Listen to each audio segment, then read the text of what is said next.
أولا بنرحب بحضرتك دكتورة ابتهال يونس، وبنشكر حضرتك على استضافة موقع إدراك داخل مؤتمر الدكتور نصر حامد أبو زيد المؤتمر الثاني، وعايزين حضرتك تكلمينا عن فعاليات المؤتمر. يعني هو طبعا ده المؤتمر الثاني من عمر المؤسسة، احنا أنشأناها 2011، وكانت المحاضرة الأولى الافتتاحية شرفنا فيها الدكتور عبد المجيد الشرفي من تونس. ثم بننظم مؤتمر كل سنتين. المؤتمر الأول كان 2014 كان بعنوان التأويلية ونصر حامد أبو زيد. السنة دي المؤتمر من ما بعد مفهوم النص، القرآن من النص إلى الخطاب، وهو النقلة التي تطور فكر نصر أبو زيد عندما كتب مفهوم النص. اعتبر أن القرآن نص، ثم تطور بعد ذلك كباحث وانتقل إلى فكرة أن القرآن خطاب، بل عدة خطابات، مما يقضي على ما يمكن أن يسمى تناقض ما بين بعض الآيات وبعضها. احنا يعني المؤتمر أصلا وهذه المؤسسة بأكملها هدفها الأساسي خدمة الشباب الباحثين في مجال الدراسات الإسلامية. لذلك يفضل دايما أن يكون 90% من المشاركين شباب.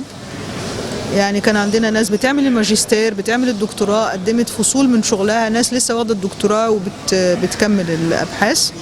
وكان على مدى يومين. طبعا كان في محورين. المحور الأول كتاب مفهوم النص نفسه، في جذور لفكرة الخطاب تطورت بعد ذلك. المحور الثاني اللي هو ناخد المنهج ونطبقه احنا، وده اللي يعني كنوع من حث الشباب على استكمال هذه المدرسة. شرفونا ناس من بولندا، من الجزائر، ثم من خارج القاهرة. يعني معظم الحضور في ما بين شباب الباحثين جاء من الصعيد، ناس من قنا، من جامعة المنيا، من جامعة سوهاج، من أسوان، من بني سويف، إلى آخر الحضور. يعني بالنسبة لأنك مؤسسة الدكتور نصر حامد أبو زيد، فعايزين حضرتك تكلمينا لماذا أسستي هذه المؤسسة؟ طبعا الهدف الأول زي ما قلت، أنا أستاذة جامعية وعارفة المشاكل اللي بتواجه الشباب في مجال البحث العلمي، قلة المراجع أو نطورتها، فحبيت ألم كل المراجع الخاصة بفروع الدراسات الإسلامية كلها في مكان واحد، وهي المكتبة، وهي متاحة لشباب الباحثين يوميا من 10:30 إلى 3:30 ما عدا يوم الجمعة. ليست هناك استعارة للكتب طبعا. شباب الباحثين يتفضلوا يقعدوا يقروا زي ما هم عايزين، وبنصور لهم لحد 30 صفحة، وبعدين بنحاول نربطهم بمراكز الدراسات الإسلامية حول العالم الإسلامي والعالم بصفة عامة عشان نشوفوا إيه الجديد اللي بيطلع. فالهدف الأساسي خدمة شباب الباحثين، وهي مؤسسة غير ربحية لا تسعى إلى الربح، بتقدم هذه الخدمة يعني للشباب. سألت معظم الحاضرين سؤال أتوقع أن حضرتك الأقدر بالإجابة عليه، من هو نصر حامد أبو زيد؟ لا، من هو من ناحية إيه؟ من كل ناحية. ما هو حاجات كتير يعني من الناحية البحثية كمفكر وباحث وإنتاجاته اللي أنتجها. طبعا ما فيش باحث بيجي من المريخ، يعني أي باحث هو تطور لمدرسة قبله. يعني نقدر نقول إن هو بصفة يعني بصورة عامة قوي إن هو ينتمي إلى مدرسة العقل في التراث الإسلامي، ودي مدرسة ابتدت من زمان قوي. الناس بتؤرخها من بدايتها مع المعتزلة، وأنا أزعم منها من قبل ذلك.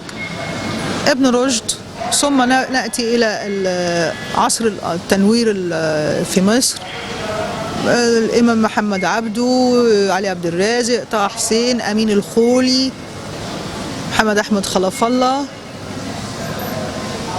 حسن حنفي، ثم نصر أبو زيد، وبعد ذلك علي مبروك وأحمد سالم وبقية فهي مدرسة ممتدة اللي هو نسميه التيار العقلاني. طبعا نصر أبو زيد إذا حبيت تلخص فكره بطريقة شديدة الإيجاز، هو مجموعة 3 روافد. التيار العقلي اللي ابتدى بالمعتزلة بين علامات تنصيص مرورا بابن رشد، وصولا إلى الإمام محمد عبده وطه حسين. الرافد الثاني الدراسات اللغوية بداية من عبد القاهر الجرجاني وكتابه الشهير دلائل الإعجاز، ممزوجة بالنظريات الحديثة في علم اللغة اللي جات لنا من الغرب زي السيميوتكس والهيرمينوتكس اللي هو علم العلامات وعلم التأويل. ففي جانب فكري عقلاني، في جانب لغوي، والجانب الثالث التصوف. وطبعا كلكم عارفين ان الدكتوراه بتاعته كانت عن محي الدين ابن عربي، وهو طلع الكتاب ده في تحت عنوان فلسفة التأويل، قضية يعني تأويل القرآن عند محي الدين ابن عربي، ثم أصدر كتاب آخر بعد ذلك هو هكذا تكلم ابن عربي. فأدي الثلاث تيارات اللي شكلت فكره. بالنسبة للورقة البحثية اللي حضرتك قدمتيها في المؤتمر، صوت الإنسان في الخطاب الإلهي، تمام، عايزين حضرتك تقول لنا رؤيتك عن كيفية استخدام القرآن لصوت الإنسان. مش مسألة إن القرآن يستخدم لصوت الإنسان، أصلا القرآن مبعوث للإنسان دي رسالة يعني. فدي من عدة جوانب. أولا هو ربنا قال لما بيحب يبعت رسالة بيبعتها بلسان قومه، لما بيبعت نبي بيبعته بلسان قومه. فطبعا محمد عليه الصلاة والسلام كان في شبه الجزيرة ويتكلم العربية، فجاء القرآن باللغة العربية اللي هي لغة بشرية. ما بعض الناس بتقول لك لا هو القرآن لغة مقدسة عشان نزل بيها القرآن، يعني مع احترامي لو كان النبي اتولد في لندن كان نزل القرآن بالإنجليزي، يعني هي لا قداسة للغة العربية، هي لغة بشرية. ادي أول حاجة، يعني أصلا الرسالة موجهة للإنسان. بدون الإنسان مين هيعبد ربنا؟ المركز هو الإنسان مش الله، الإنسان. اللغة بشرية. اللغة مش بس اللغة بما تحتويه من مفاهيم اجتماعية ثقافية معرفية. في هذا الوقت كان يجب أن يخاطبهم بلغتهم اللغة العربية، وبما تحتوي هذه اللغة إيه معلوماتهم إيه معتقداتهم في هذا، فدي جانب إنساني آخر. فهي الإنسان هو المركز. الله لا يحتاج أن يكون المركز، هو كل شيء. فعندما يخاطب البشر لازم يكلمهم بلغتهم وبفهمهم. ثم هناك في تواصل ما بين الإلهي والبشري. ادعوني أستجيب لكم، عايزين أكثر من كده إيه تواصل؟ يعني في تواصل. كان في بحث للدكتور نصر أبو زيد باللغة الإنجليزية، الله والإنسان في تواصل، في كوميونيكيشن. ازاي؟ صوت الإنسان زي ما أنا قلت مستخدم القصص القرآني. ما هو القصص القرآني بيدور حوالين إيه؟ مش بشر بتحكي قصصهم، ففيهم صوت الإنسان. زي السرد بيتطبق على القصص القرآني نظريات السرد في الدراسات الأدبية، أن في حوار مباشر، في حوار غير مباشر، في شخصيات بتتكلم بتتفاعل مع بعضها. أدي صوت إنسان. نعود تاني للمؤتمر، ايه اللي حضرتك ما شفتوش في المؤتمر الاول والثاني وتتمني ان يكون متواجد في المؤتمر الثالث باذن الله؟ طبعا يمكن عدد المشاركين في المؤتمر الاولاني كانوا من بره مصر، يعني كان عدد المشاركين من بره مصر اكتر من المره دي. كان في صديق من السودان ومن الجزائر ومن بلاد اخرى. ده تقدم ان المصريين زاد عددهم.